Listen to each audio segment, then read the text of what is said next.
pagi pemirsa, kembali lagi dalam Politik Internasional News bersama saya Widya Arianti.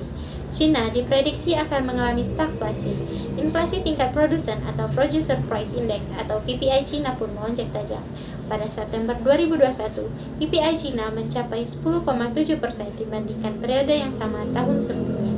Biro Statistik Nasional Cina atau NBS melaporkan PMI manufaktur periode Oktober 2021 adalah 49,2, turun dibandingkan bulan sebelumnya yang sebesar 49,6, sekaligus jadi terendah sejak Februari 2020. Namun, kondisi ini belum menuju ke stagflasi dan efeknya tidak akan terlalu besar ke Indonesia, di mana lonjakan harga komoditas justru mampu mendorong surplus ekspor RI ke Cina. Baiklah, kami sudah terhubung dengan Saudari Widya yang merupakan mahasiswi dari program studi Pendidikan Pancasila dan Kewarganegaraan Unsri. Baiklah, Saudari Widya, apa tanggapan Anda mengenai stagflasi yang diprediksi akan dialami oleh Cina?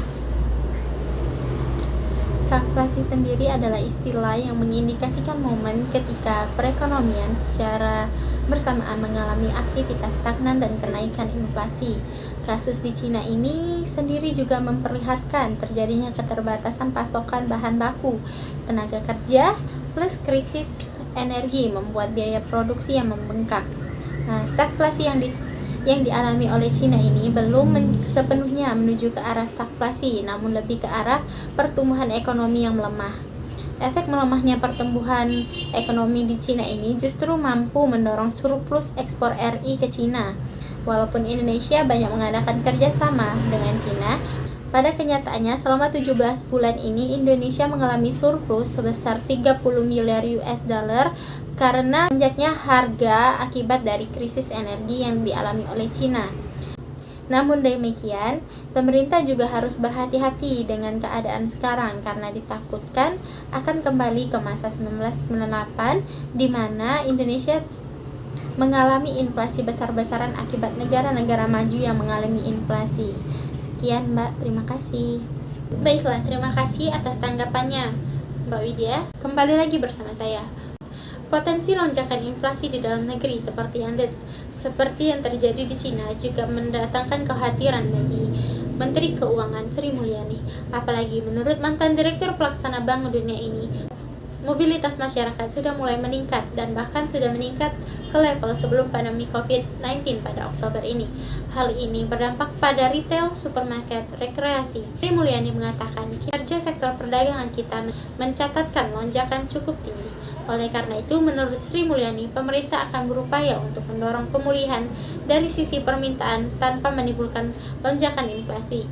Pemerintah tetap akan melakukan berbagai upaya dalam mengendalikan harga, baik dari sisi harga yang bergejolak, harga yang diatur pemerintah, maupun inflasi inti.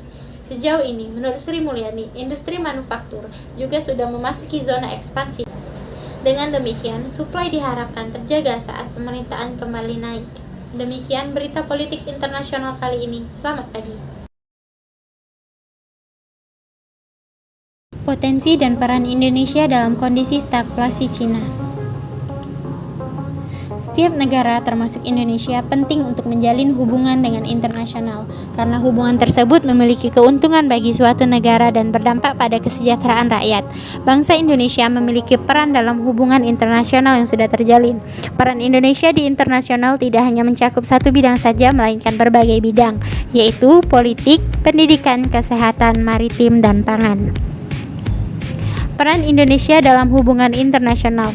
Hubungan internasional sudah muncul pada awal abad 20. Itu terjadi ketika sebagian besar negara di barat dan khususnya Amerika Serikat tumbuh dalam kekuasaan dan pengaruh. Ada beberapa peran Indonesia dalam hubungan internasional, yakni 1. ASEAN. Indonesia sebagai salah satu pelopor berdirinya ASEAN yang merupakan organisasi kerjasama regional di bidang ekonomi dan geopolitik di kawasan Asia Tenggara. Yang kedua, PBB atau Persatuan Bangsa-Bangsa. Indonesia aktif dan ikut andil dalam menjaga perdamaian dunia karena sudah tercantum dalam Undang-Undang Dasar Negara Republik Indonesia tahun 1945 untuk menjaga kehidupan bangsa dan ikut dalam melaksanakan ketertiban dunia. Sehingga Indonesia memelopori gerakan non-blok atau GNB. Selain peran Indonesia dalam hubungan internasional, berikut bidang kerjasama Indonesia dengan Cina, yaitu bidang ekonomi. Kerjasama di bidang ekonomi antara Kemenko Perekonomian RI dan Komisi Reformasi dan Pembangunan Nasional RRT. Dengan adanya MOU ini, Indonesia dan Cina berkomitmen untuk saling memajukan perekonomian antar dua negara. Salah satunya adalah pengusaha asal Cina bisa berinvestasi di sektor infrastruktur yang ada di Indonesia. Selain itu, Indonesia juga bisa meningkatkan produksi ekspor ke Cina. Contohnya adalah ekspor minyak kelapa sawit dengan jumlah minimal 500.000 ton ke Cina. Yang kedua, pembangunan kereta api cepat Jakarta-Bandung. Seperti yang diketahui, negeri tirai bambu tersebut mempunyai keunggulan di bidang transportasi. Hal ini dibuktikan dengan dibangunnya kereta cepat terbanyak dan terpanjang di dunia. Oleh karena itu, impian adanya kereta cepat Jakarta-Bandung atau sebaliknya bisa direalisasikan lewat kerjasama yang digawangi oleh Kementerian BUMN dan Komisi Reformasi dan Pembangunan Nasional RRT. Yang ketiga, kerjasama maritim dan SAR. Mengingat sebagian besar wilayah Indonesia merupakan lautan, maka dengan kerjasama di bidang maritim ini, besar harapan bisa membantu Indonesia dalam menangani permasalahan di perairan. Pemerintah Cina melalui Kementerian Transportasi RRT juga bisa bersama-sama untuk membantu tugas SAR dan Basarnas Indonesia dalam penanggulangan bencana. Yang keempat, kerjasama industri dan infrastruktur. Melakukan pembangunan infrastruktur antara Kementerian BUMN, Komisi Reformasi dan Pembangunan Nasional RRT.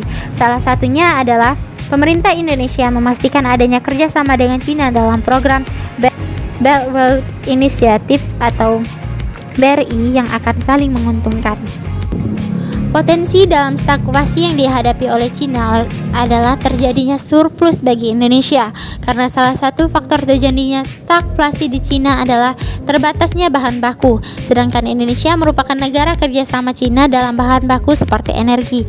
Maka dengan adanya kasus ini, nilai rupiah bisa jadi akan menjadi lebih besar dari yen Cina.